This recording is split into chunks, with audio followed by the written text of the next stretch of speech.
दोस्तों नमस्कार, जोहार दिल्ली। जानते हैं झारखंड सूबा की ताजा खबरों को, लेकिन उससे पहले अगर आपने अभी तक इस चैनल को सब्सक्राइब नहीं किया तो सब्सक्राइब कर लें, जिससे कि आपको झारखंड सूबा की ताजा खबर रोजाना मिलती रहे।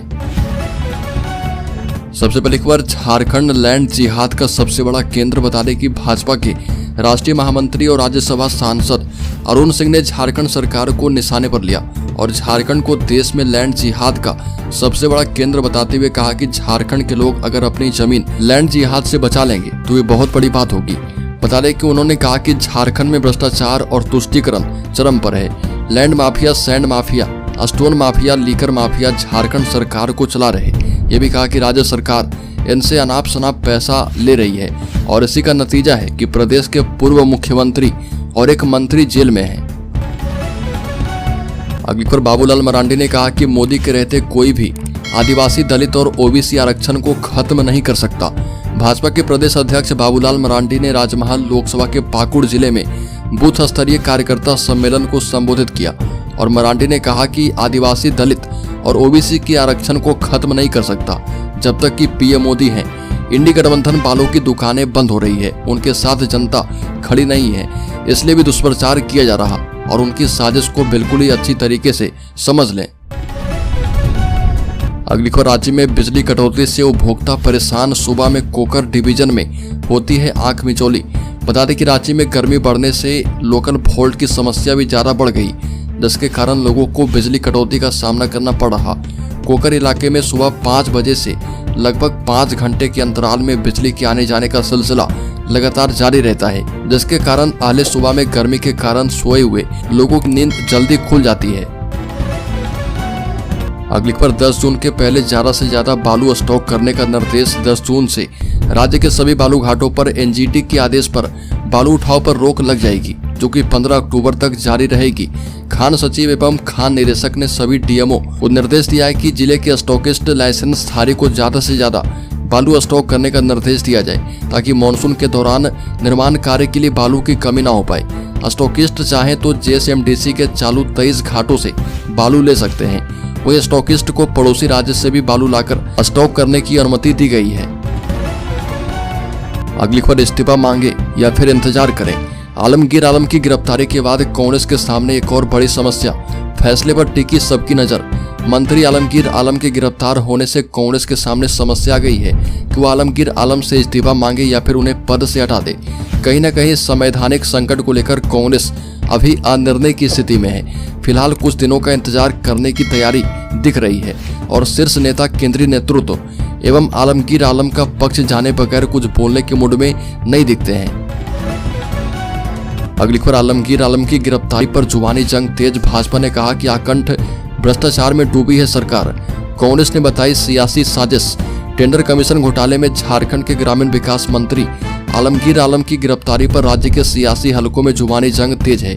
भारतीय जनता पार्टी ने जहां इसे इंडिया गठबंधन के भ्रष्टाचार का नया चैप्टर बताया, वहीं कांग्रेस और झारखंड मुक्ति मोर्चा के नेता इसे सियासी साजिश का नतीजा बता रहे। और प्रदेश भाजपा के अध्यक्ष बाबूलाल मरांडी ने कहा है कि कांग्रेस के मंत्री आलमगीर आलम को ईडी ने गिरफ्तार कर एक बार फिर से राज्य में आकंठ भ्रष्टाचार की परत खोल दी है। अगली खबर, रामगढ़ जिले में कायस्थ समाज ने की बैठक। भाजपा को समर्थन का कर दिया है ऐलान। रामगढ़ में कायस्थ महासभा परिवार की बैठक होटल ला मैरिटल में आयोजित की गई और बैठक में समाज के लोगों ने सर्वसम्मति से भाजपा को समर्थन देने का ऐलान किया। और झारखंड में भाजपा ने चुनाव में कायस्थ परिवार के संजय श्रीवास्तव को प्रभारी बनाया। कायस्थ समाज कभी विरोधी कार्य नहीं करती और देश के हित में हमेशा सोचते हैं। सशक्त भारत के निर्माण में कायस्थ समाज की भागीदारी हमेशा रही है। अगली खबर, जामताड़ा के मेहिजाम थाना पुलिस ने नाकाबंदी के दौरान एक कार से करीब 16 लाख रुपए कैश बरामद किए। अब बरामद किए गए पैसे को लेकर पुलिस ने अपनी जांच शुरू कर दी। इसके साथ ही इनकम टैक्स विभाग को भी इसके बारे में सूचना दे दी गई है और कार चालक के पास से कैश से संबंधित कोई स्पष्ट कागजात भी नहीं थे।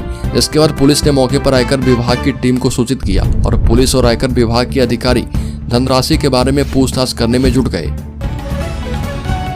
अगली खबर, चुनावी पोस्टरों में छाए रहे आलमगीर की गिरफ्तारी ने इंडिया गठबंधन की बढ़ाई मुश्किलें। झारखंड के पूर्व मुख्यमंत्री हेमंत सोरेन और मौजूदा मुख्यमंत्री चंपई सोरेन की सरकार में नंबर 2 की हैसियत रखने वाले कैबिनेट मंत्री 60 वर्षीय आलमगीर आलम की गिरफ्तारी से राज्य में इंडिया गठबंधन को तगड़ा झटका लगा और राज्य की 14 लोकसभा सीटों में से मात्र 4 सीटों पर ही चुनाव हो पाए हैं। आगे के 3 चरणों में 10 लोकसभा सीटों का चुनाव बाकी है और माना जा रहा है कि भ्रष्टाचार का यह ताजा केस इंडिया गठबंधन के लिए चुनावी अभियान के दौरान परेशानी का सबब बनने वाला है।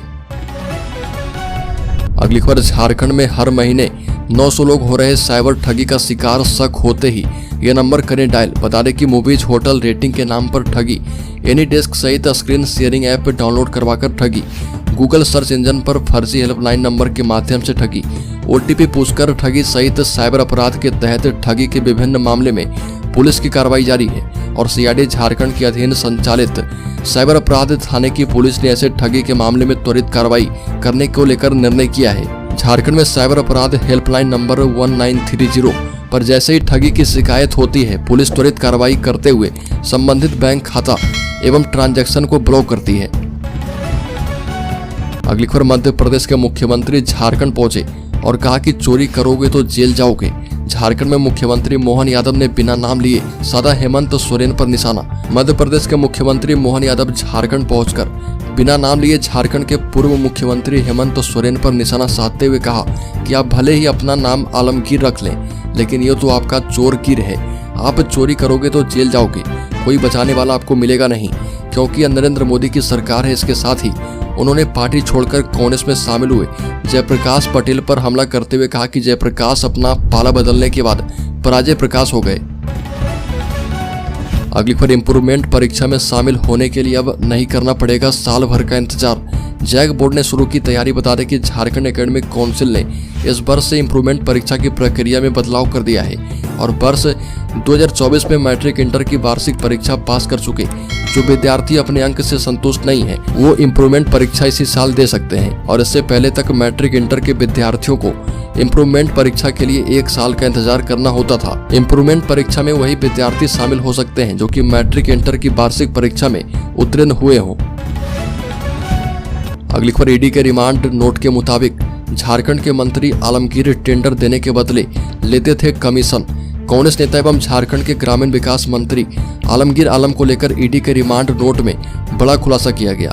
नोट में यह खुलासा किया गया है कि ग्रामीण विकास मंत्री आलमगीर आलम अपने विभाग में टेंडर देने के बदले टेंडर की रकम का 1.5% हिस्सा खुद लेते थे और उनके निजी सचिव संजीव लाल के घरेलू नौकर जहांगीर आलम के यहाँ जो पैसा और दस्तावेज बरामद हुए हैं वो आलमगीर आलम के कहने पर ही रखे गए थे। अगली खबर, झारखंड भाजपा के प्रदेश कार्यालय में एक प्रेस कॉन्फ्रेंस को संबोधित करते हुए महामंत्री ने कहा कि जब मंत्री आलमगीर आलम के पीएस और उनके नौकर के घर से 38 करोड़ मिले तो उनके पास कितने करोड़ की अवैध रकम होगी यह समझना मुश्किल नहीं है। इसके बावजूद इस पूरे मामले में मुख्यमंत्री और कांग्रेस की ओर से कोई कार्रवाई नहीं होना शर्मनाक है। इस राज्य में लैंड, सैंड, स्टोन और लीकर माफिया की सरकार चल रही। भाजपा के राष्ट्रीय महासचिव अरुण सिंह ने कहा कि 2 IAS अधिकारी अभी जेल में हैं और ऐसी हालत देश के किसी दूसरे राज्य में नहीं है। अगली पर, देवघर में सिविल इंजीनियरिंग छात्र आर्यन मरांडी के मौत की गुत्थी सुलझ गई है। इस हत्याकांड में शामिल एक युवक को गिरफ्तार किया गया। ज्ञात हो कि 13 अप्रैल को नंदन पहाड़ के पीछे फिल्ट्रेशन तालाब में आर्यन मरांडी का शव बरामद किया गया था और आर्यन मरांडी 10 अप्रैल को अपने घर से दोस्तों के साथ निकला था। उसके बाद दोस्तों के साथ मिलकर ड्रग्स पिया। इसके बाद नशे में पैसे के लेन देन एवं लड़की से बात करने को लेकर दोस्तों के बीच हाथापाई हुई और इसी क्रम में चोट लगी तो सिविल इंजीनियरिंग के छात्र आर्यन मरांडी जिसकी उम्र 24 वर्ष है वो बेहोश होकर गिर पड़ा तो उसे खींचकर सभी ने मिलकर तालाब के पानी में फेंक दिया था। अगली खबर, पहले वेतन रोका फिर चालू करने के लिए मांगा घूस। राज्य के पलामू जिले में शिक्षक की शिकायत पर एसीबी ने बीपीओ को घूस लेते पकड़ा। पलामू एसीबी की टीम ने घूस लेते हुए नवा बाजार के प्रखंड कार्यक्रम पदाधिकारी बच्चन कुमार पंकज को रंगे हाथ गिरफ्तार किया। बीपीओ बच्चन कुमार पंकज ने पहले शिक्षक का वेतन रोक दिया और फिर उसे चालू करने के लिए घूस मांगने लगे। शिक्षक ने एंटी करप्शन ब्यूरो में इसकी शिकायत दर्ज करवाई और बीपीओ बच्चन कुमार पंकज को घूस लेते गिरफ्तार करवा दिया है। अगली खबर, रेलवे में 5 अधिकारियों का तबादला। बता दें कि दक्षिण पूर्व रेलवे में ऊपरी स्तर पर 5 पदाधिकारी का तबादला आदेश जारी किया गया और नए आदेश में चक्रधरपुर, आद्रा एवं खड़गपुर में ऑपरेटिंग और कॉमर्शियल के सीनियर अधिकारी को इधर से उधर किया गया। चक्रधरपुर सीनियर डीसीएम गजराज सिंह चरण को डिप्टी सीओएम बनाया गया है। वहीं दक्षिण पूर्व रेलवे के सीपीआरओ आदित्य कुमार चौधरी को चक्रधरपुर डिवीजन का नया सीनियर डीसीएम बनाया गया। अगली खबर, राज्य के खूंटी जिले में जेल से छोड़ने का लालच देकर महिला कैदी से दुष्कर्म, प्रेग्नेंट होने पर खूंटी कारा अस्पताल में करवाया ऑपरेशन, कारापाल और जमादार पर आरोप है। खूंटी जेल में महिला कैदी के साथ दुष्कर्म फिर प्रेग्नेंट होने पर जेल अस्पताल में ही ऑपरेशन करवाने का मामला सामने आया और इस मामले से जुड़ी चिट्ठी वायरल हो रही है, जो कि राष्ट्रीय महिला आयोग, जेल आईजी और खूंटी डीसी के नाम लिखी गई है। हालांकि चिट्ठी सही है या फिर नहीं, इसके बारे में अभी कोई ठोस जानकारी नहीं मिल पाई, लेकिन डीसी ने एक कमेटी बनवाकर इसकी जांच शुरू कर दी है। अगली खबर, राज्य में वन विभाग ने की है अपील, कहा कि जानवरों का ना करें शिकार। आगामी 20 मई को आदिवासी समाज के लोगों द्वारा दलमा के जंगलों में सेंद्रा पर्व मनाया जा रहा और इसको लेकर वन विभाग ने सेंद्रा पर्व पर जानवरों का शिकार नहीं करने की अपील की। वहीं इको विकास समितियों द्वारा दलमा के गांव में जागरूकता अभियान भी चलाया जा रहा और मुख्य वन संरक्षक एसआर नटेश ने दलमा के जंगलों में जाकर तैयारियों का जायजा लिया। सीसीएफ ने कहा कि शिकार पर्व आदिवासी समाज के लोग परंपरा के रूप में मनाएं, जंगल में जाकर पूजा पाठ करें, लेकिन जंगली जानवरों का शिकार नहीं करें। अगली खबर, झारखंड के शेयर होल्डर्स इन्वेस्टर्स के लिए बड़ी खबर, बता दें कि सुबह शानदार और दोपहर में भूचाल, अचानक फिर से शेयर बाजार में बड़ी गिरावट। शेयर बाजार की चाल इन दिनों बदली नजर आ रही और ये कभी ग्रीन जोन में कारोबार करता नजर आ रहा तो अगले ही पल में रेड जोन में फिसल जा रहा।